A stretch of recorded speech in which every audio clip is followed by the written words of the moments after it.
સંસારની રચના કુદરતે એવી અદ્ભુત કરી છે, જેને સમજવાથી આ દુનિયા આપણને એકદમ પૂરી રીતના સમજાઈ જાય કે આ જગત શું છે.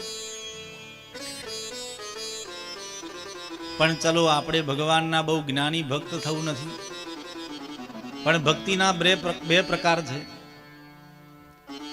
એક માર્જારી ભક્તિ અને એક વાનરી ભક્તિ.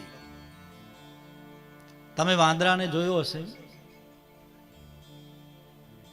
વાંદરાની માતા જે હોય ને, એનું બચ્ચું છાતીએ ચોંટાડે અને એક ઝાડ ઉપરથી બીજા ઝાડ ઉપર, બીજા ઝાડ ઉપરથી ત્રીજા ઝાડ ઉપર કૂદે.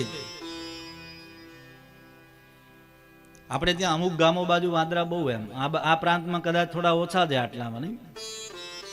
પણ આ બાજુ રોનેર ને જયસિંહપુરા ને એ બાજુ તો બહુ.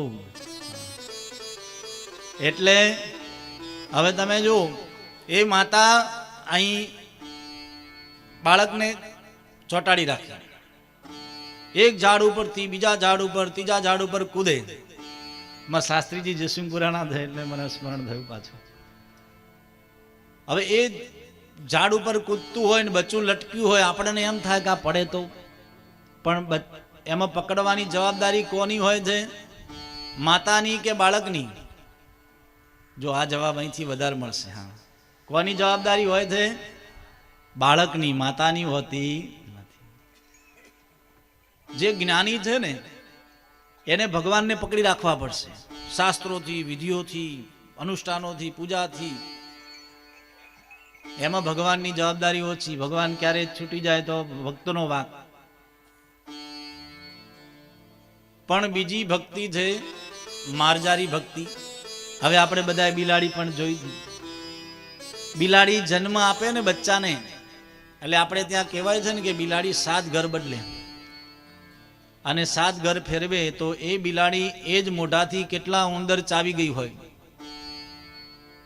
એ જ મોઢાથી પેલા એના બચ્ચાને ગળાથી પકડે.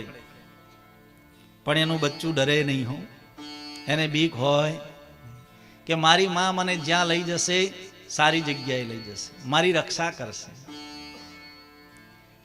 ગળેથી પકડીને લઈ જાય, પણ બાળકને ચિંતા હોય. એમાં જો કદાચ દાંત વાગી જાય, બાળક પડી જાય તો એમાં માની જવાબદારી, એમાં બચ્ચાને કઈ ચિંતા હોય. એમ આપણે પણ ભગવાનના એવા ભક્ત બની જઈએ કે અમે પડીએ, હારીએ, અમને વાગે, તૂટે, જે થાય પ્રભુ તારી જ જવાબદારી. ભગવાનની ભક્તિ, એની શરણાગતિ,